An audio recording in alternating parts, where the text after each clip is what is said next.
కొద్ది రోజులుగా మనకి తిరుమలలో జరిగిన అపచారం మనకి బయటకు వచ్చింది. స్వామివారి ప్రసాదం గత శతాబ్దాలుగా, సరిగ్గా చెప్పాలంటే 300 సంవత్సరాల పై చిలుకు నుంచి స్వామివారి ప్రసాదాన్ని తిరుపతి లడ్డు కానీ దీన్ని 3 శతాబ్దాల పైనుంచి దీన్ని తీసుకొస్తూ వచ్చారు, స్వామివారికి నైవేద్యంగా ఇస్తూ వచ్చారు. ఈ మహాప్రసాదంగా భావిస్తాం దేశం అంతా.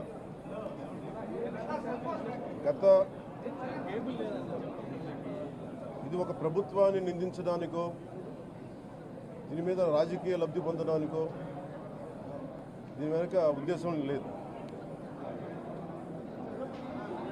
వైసీపీ పాలనలో టీటీడీ బోర్డుని కాన్స్టిట్యూట్ చేసిన విధానం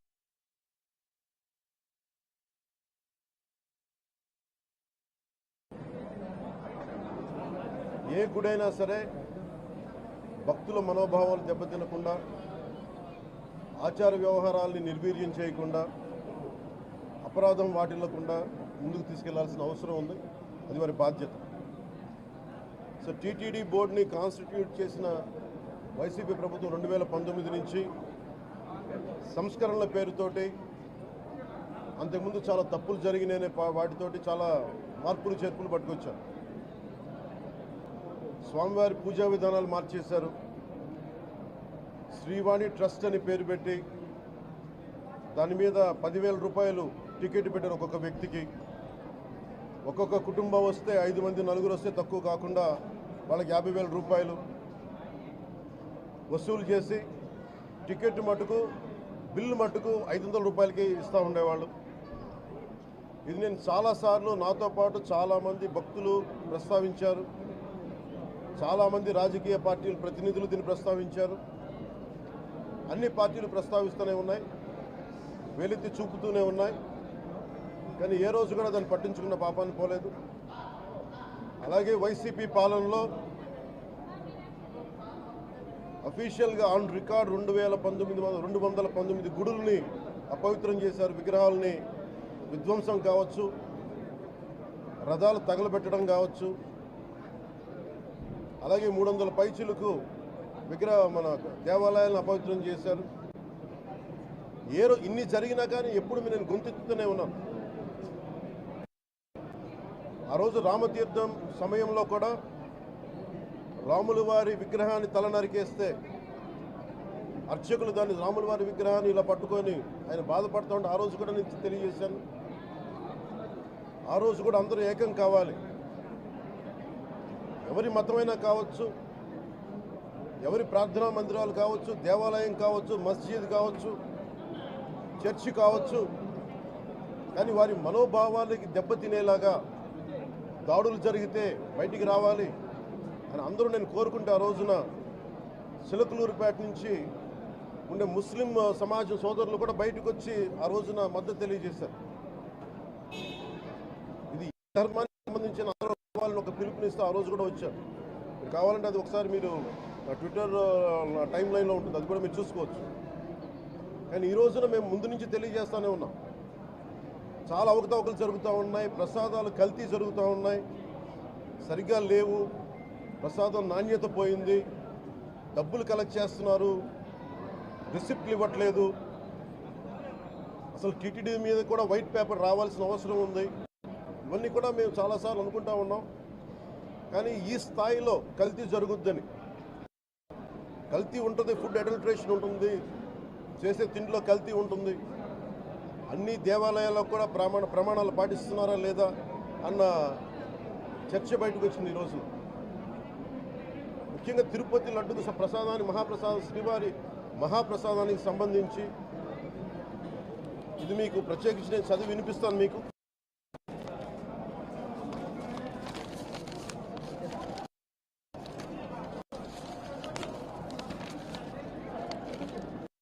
ఈ రిపోర్ట్ ప్రత్యేకించి centre for analysis and learning in livestock and food of the national dairy development board వారికి శాంపుల్స్ పంపిస్తే ఇది స్టాండర్డ్ వాల్యూ లిమిట్స్ ఎలా ఉండాలి అని వాళ్ళు చెప్పారు. ఏం చెప్పారంటే pure milk fat shall have a reading between 95.68 to 104.32, but all the ghee samples had values around 20, which means the ghee is highly adulterated. దాని సబ్సిక్వెంట్ టేబుల్లో సహజంగా నెయ్యిలో కల్తీ వ్యాపారులు కల్తీ చేసేది ప్లాంట్ బేస్డ్ కల్తీ జరుగుతూ ఉంటుంది. అదే తప్పు. అలాంటిది దీంట్లో ప్రత్యేకించి తెలియజేసింది సోయాబీన్ ఉంది, sunflower, olive oil, rapeseed, linseed, wheat germ, maize germ, cottonseed, coconut, palm ఆయిల్తో పాటు fish oil, beef tallow, lard. Fish oil మీకు తెలిసిందే, చేప నుంచి ఎక్స్ట్రాక్ట్ చేసిన నూనె. బీఫ్ టాలో అంటే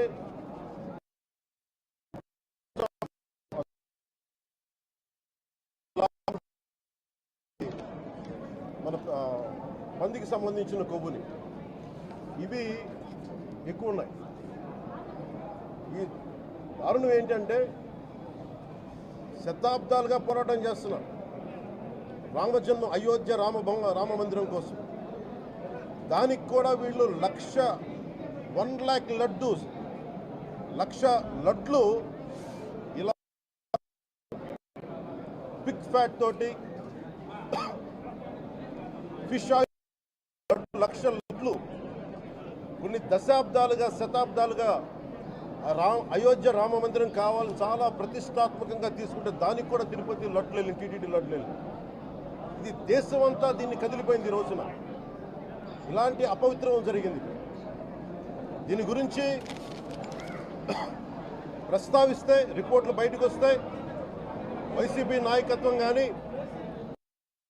రాజకీయ చేస్తారన్న మాట మాట్లాడుతూ ఉన్నారు. వైసీపీ నాయకులకి కానీ వారి మద్దతుదారులు కానీ నేను మనస్ఫూర్తిగా మీకు తెలియజేస్తున్నా, రామతీర్థం గొడవప్పుడు 219 గుడుల్ని మీరు అపవిత్రం చేసినప్పుడు మీ పాలనలో ఒక సగటు హిందువుగా నేను గొంతెత్తి పోరాటం చేయాలి అంటే రోడ్ల మీదకి ఆ రోజే వచ్చామని గుర్తుపెట్టుకోండి. ఆ రోజు కూడా రామతీర్థం రాముల వారి విగ్రహాన్ని మీరు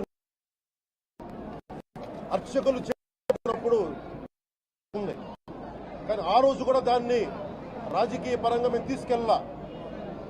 దోషులకి శిక్ష పడాలి. వీళ్ళెవరో కనుక్కోండి, ఈ రోజు వరకు మీరు పట్టించుకోవాలా. ఇది మేము చెప్తూనే నిజంగా చేయాలంటే ఈ ప్రస్తావన ఎందుకు తీసుకొస్తున్నానంటే సమాజంలో అస్థిరత లేదంటే డిస్హార్మనీ క్రియేట్ చేయడానికి మేము లేవు ఇక్కడ.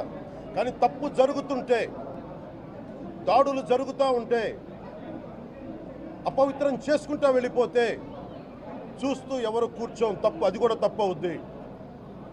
ఫండమెంటల్ కాన్స్టిట్యూషనల్ ఫండమెంటల్ ఇది.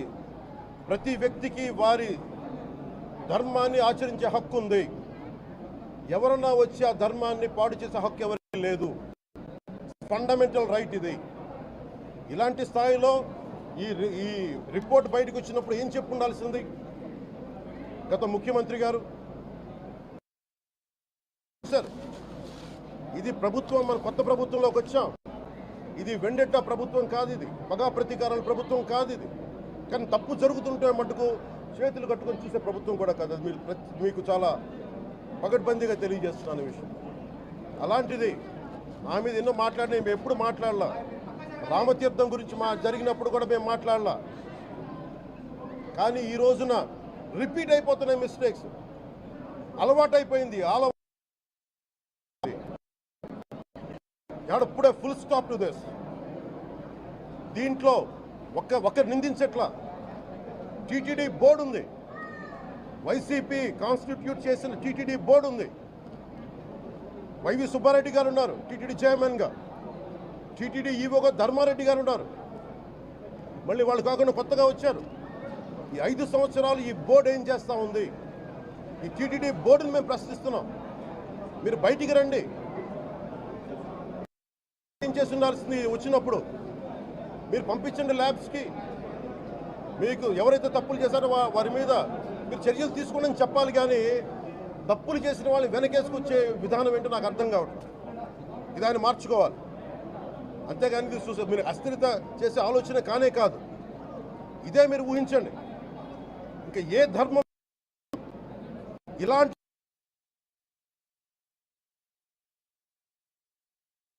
మీద జరిగిన దేశం అల్లకల్లోలం చేసేస్తారు. ప్రపంచం అంతా మాట్లాడతారు. గ్లోబల్ న్యూస్ అయిపోద్ది.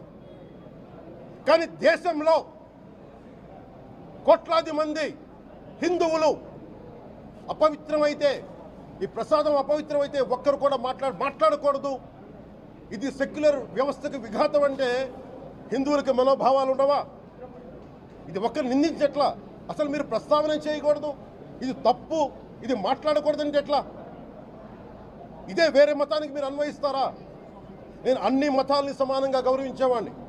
ఇస్లాంని గౌరవించేవాడిని, క్రిస్టియానిటీని గౌరవించేవాళ్ళం మేమందరం. సనాతన ధర్మం అని మొత్తుకుంటున్నాం. దేనికి సనాతన ధర్మం అంటే? సనాతన ధర్మానికి ఒకరు ప్రారంభించింది కాదు. ఇది ఒక వ్యక్తో ఒక కూర్చోబెట్టి ఒకరు స్టార్ట్ చేసింది కాదు. ఇది కొన్ని వేలాది సంవత్సరాలుగా అన్ని మతాలని, అన్ని విశ్వాసాలని అలింగనం చేసుకున్న నేల ఇది. అలా దగ్గర తీసుకున్న ఈ నేల మీద ఇలాంటి అపవిత్రం జరిగితే, రిపీటెడ్గా జరిగితే, ఒకసారి కాదు 2 సార్లు కాదు, రిపీటెడ్గా జరిగితే ఇప్పుడు కూడా మాట్లాడకూడదంటే అది తప్పు చేసిన వాళ్ళం అవుతాం.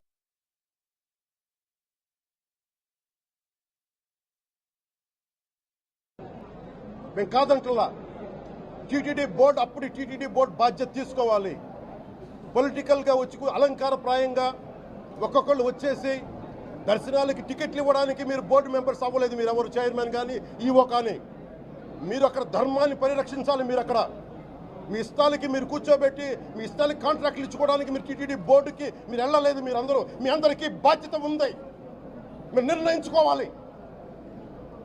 ఎవరికి కోపాలు రావు, ఎవరికి వేదన రాదు, ఎవరికి బాధలు రావుంటే కుదరదు. వస్తాయి బాధలు, వేదన ఉంది, మాట్లాడతాం. మర్చిపోకండి ఎవరు. గత ముఖ్యమంత్రి గారు కూడా నేను చేస్తా ఉన్నాను, జగన్మోహన్ రెడ్డి గారికి కూడా. ఇదే చర్చికి జరిగితే మీరు ఊరుకుంటారా? ఒక మసీదుకి జరిగితే ఊరుకుంటారా? ఒక తిరుమలకి జరిగినప్పుడు ఎందుకు వెనకేసుకొస్తారు? రాకండి. ఏ మతం మీద దాడి జరిగినా సంపూర్ణంగా నాతో సహా మేము ఖండిస్తాం, వస్తాం.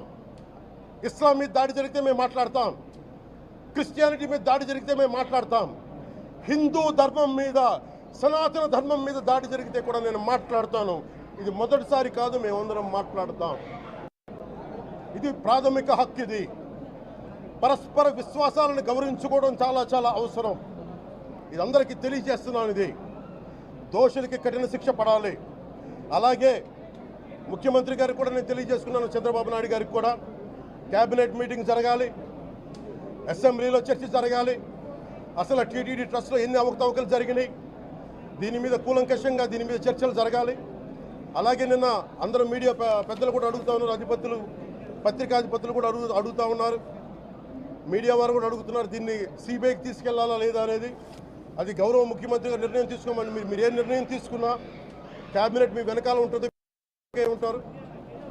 ఇది ఇక్కడతో ఆగాలని మనస్ఫూర్తిగా నేను కోరుకుంటున్నాను. అలాగే 40 సంవత్సరాలుగా కర్ణాటకలోని గీ కంపెనీకి ఇస్తూ ఉన్నారు. 15,000 కేజీలు అవసరం అవుతుంది నెయ్యి, మనకి స్వచ్ఛమైన నెయ్యి. అలాంటిది వీళ్ళు 1000 రూపాయలు కొన్నదాన్ని వీళ్ళు 360 రూపాయలకే వస్తుందని చెప్పి ఎవరో మిడిల్ మ్యాన్ వచ్చి చెప్పారు. ఆ మిడిల్ మ్యాన్ ఎవరు? మీరు 1,00,000 లడ్డూలు మీరు అయోధ్యగా పంపించినప్పుడు మాట్లాడింది ఎవరు? చెక్ చేశారా? క్వాలిటీ చెక్ చేశారా? కోట్లాది మంది భగవంతుణ్ణి విశ్వాసం ప్రకటించే ప్రతి ఒక్కరి ఈ రోజున బాధకు గురయ్యారు. నాకు నిజంగా ఇంకో వేదన కూడా ఉంది. ఇది ఇంకొకరు నిందించట్లా. తిరుమలలో ఉండే ఇంతమంది సేవ చేసుకునే వ్యక్తులు కానీ మీరందరూ హిందువులే కదా. మీరందరూ టీటీలో ఉండే వందలాది మంది ఎంప్లాయీలు, ఉద్యోగులు, వేలాది మంది ఉద్యోగులు, మీరందరూ ఏం చేస్తున్నారు? మీరు మీరు హిందువులు కాదా? మీరు స్వామివారికి అపవిత్రం జరుగుతూ ఉంటే మీరు కల్తీ నేచర్ మీకు తెలిసి కూడా మీరు ఎందుకు కాముకున్నారు? భయపడ్డారా వైసీపీ అంటే? వైవి సుబ్బారెడ్డి గారంటే భయపడ్డారా? ధర్మారెడ్డి గారంటే భయపడ్డారా? ఏ స్వామి అయితే మీకు ఆశ్రయం ఇచ్చారో ఆ స్వామికి అపవిత్రం జరుగుతూ ఉంటే మీరందరూ కామ్గా కూర్చునే మీకు ఎలా వచ్చింది? మీకు ఇది నేను సాటి హిందువులను కూడా నేను ప్రశ్నిస్తున్నాను. దీంట్లో ఇది ముందుగా ప్రతి హిందువు గౌరవించాల్సింది. దీన్ని మీ మతాన్ని మీరు గౌరవించుకోండి ఫస్ట్. ప్రతి హిందువు నేర్చుకోవాలి ఇది. ప్రతి హిందువు ఆత్మపరిశీలన చేసుకోవాలి. మీరు బయటికి రావాలి. తప్పు జరుగుతూ ఉంటే కూర్చొని చేతులు కట్టుకొని మనకెందుకులే అంటే ఇలాగే ఉంటాయి. ఇది మారాలి. నేను కూడా దీంట్లో భాగమే కాబట్టి నిజంగా నాకు ఇన్ని సమస్యలు చెప్పారు ఇన్ని సంవత్సరాలుగా. వైసీపీ మీద పోరాటాలు చేస్తున్న రోడ్లు బాగలేదంటే మాట్లాడాం, రైతుకి సమస్యలు వస్తే మాట్లాడాం, గుడులు అపవిత్రం చేస్తుంటే మాట్లాడాం. కానీ ఏ ఒక్కరు కూడా బలంగా కూర్చొని టీటీడీ ఉద్యోగులు ఎవరైనా సరే ఇలా జరుగుతుంది అని తెలిసి కూడా కామ్కున్నారంటే మీరు మహా అపరాధం చేశారు. ఆ మహా అపరాధానికి నేను కూడా నాకు సంబంధం లేకపోయినా ఈరోజు నేను ప్రాయశ్చిత దీక్ష మొదలుపెట్టాను. ఈరోజు 11 రోజులు స్వామివారికి నేను క్షమాపణలు కోరుకుంటూ దీక్ష తీసుకుంటున్నాను. ఇది మారాలి, ఉండకూడదు అని కోరుకుంటూ సెలవు తీసుకున్నాను. నమో వెంకటేశాయ.